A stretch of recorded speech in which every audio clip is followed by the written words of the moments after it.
Pregame.com.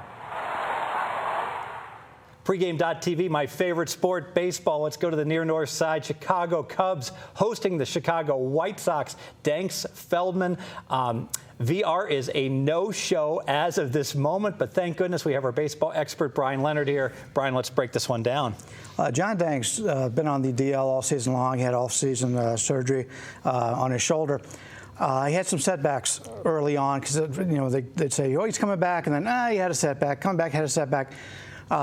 In the minor leagues, he really didn't perform that well. He had a 1.60 whip against AAA competition, 15 to 13 strikeout to walk ratio, which is something you always have to be concerned about because a lot of minor leaguers don't take walks. And if he's walking 13 guys in 4 starts, that's not very good.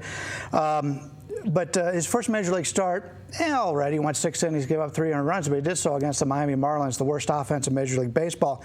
He threw 76 pitches in that game, so he may go 85 in this game. But take a look at the White Sox lately. We're taping this on Tuesday.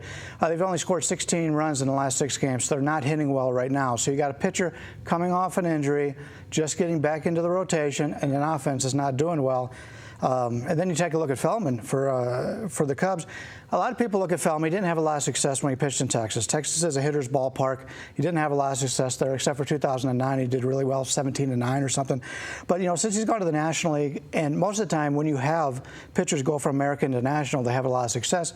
2.88 ERA for the Cubs, and I think there's a lot of value in playing on him because he struggled with Texas. So people said, he's not going to be any good. And plus, he goes to the Cubs, and Cubs never seem to have any good pitching there.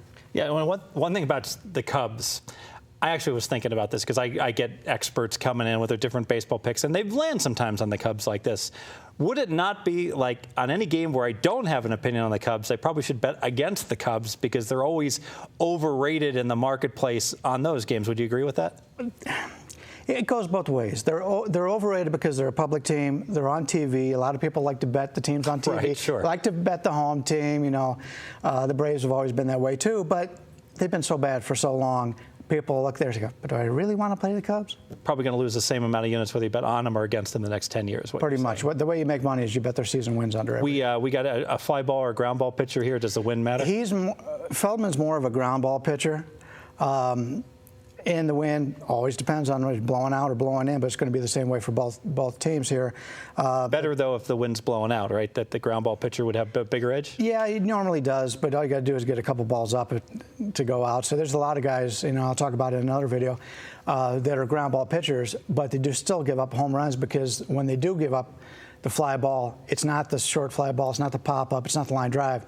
They hit them pretty well. Have you been to Wrigley Field before? I have been to Wrigley Field. What do you think about Wrigley? Because there's like 2 schools of thought. It's a dinosaur. It's antiquated versus it should be on everyone's bucket list. I had this conversation with somebody yesterday. I am more into the newer ballparks. I've been to Fenway. I like the experience of being in Fenway. The ballpark, for the most part, not very good. I really didn't care for Wrigley Field at all. I guess if you're one of the drunkards and sitting in the outfield, it's a different game. But to sit somewhere else, it wasn't that impressive. Was the weather good when you were there?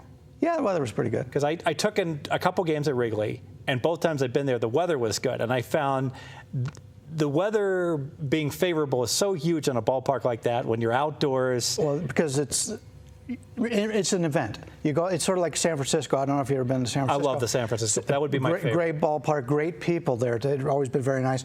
But when it's an event, people don't seem to care as much about the game as they do about getting drunk, seeing their friends, having a good old time. Sure. And that's what Wrigley Field is for the most part. Very good. One more question on Wrigley. How do you feel about putting money into it, putting up a big scoreboard blocking the view from some of the rooftops? I think that's a spite move, to be honest with you, because they build it so they're losing out on money that way. And as for the Cubs, it's people complain this is what Cubs never win, but really, why would ownership put any money into the players because they're going to sell out every game anyway? Yeah, it absolutely would be the case. One thing I was thinking about, what was the stadium? Was it Baltimore that they put up a big sign, or they put up a hotel, and all of a sudden the home runs dropped precipitously because of the wind, right?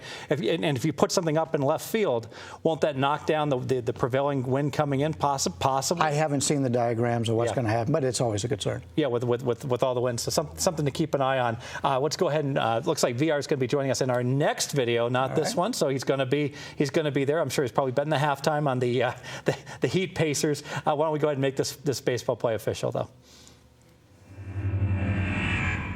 One of the systems I like to go on in Major League Baseball is to go against players coming back, the first few starters coming off the DL. As I said before, Danks has had a lot of setbacks in his progress off of the shoulder surgery, so you really don't know what you're going to get. And he really had some control problems when he's going against minor league pitching. And I think Feldman's underrated, so we'll take the Cubs here. You know, we're laying a price, but it doesn't happen very often with the Cubs. But I think it's the right side in this game. Heck, and who knows, maybe it'll be like an hour-and-a-half road trip for the Southsiders to get to Wrigley Field, and the weather and some of the traffic nightmares I went to school in Chicago, so I well remember when I wasn't taking the L how difficult it can be on some days to get pretty much from anywhere in Chicago to another part of the city. So gotcha. Good luck with the play. I made a convincing case. I like it. And you're always saying I disagree with you. I think I agree here. All right, let's do it. I'm down on it. Stay with us, pregame.tv. We're going to continue with more interleague Major League Baseball on docket here. Another Bryan Leonard play. Toronto at Atlanta. Toronto, their over-under on season wins was 91 games, and I am a complete and utter buffoon. Did not play under 91. What was I thinking? The Blue Jays, 91 wins? Since when did they become like the Yankees? Stay with us, pregame.tv. Finally.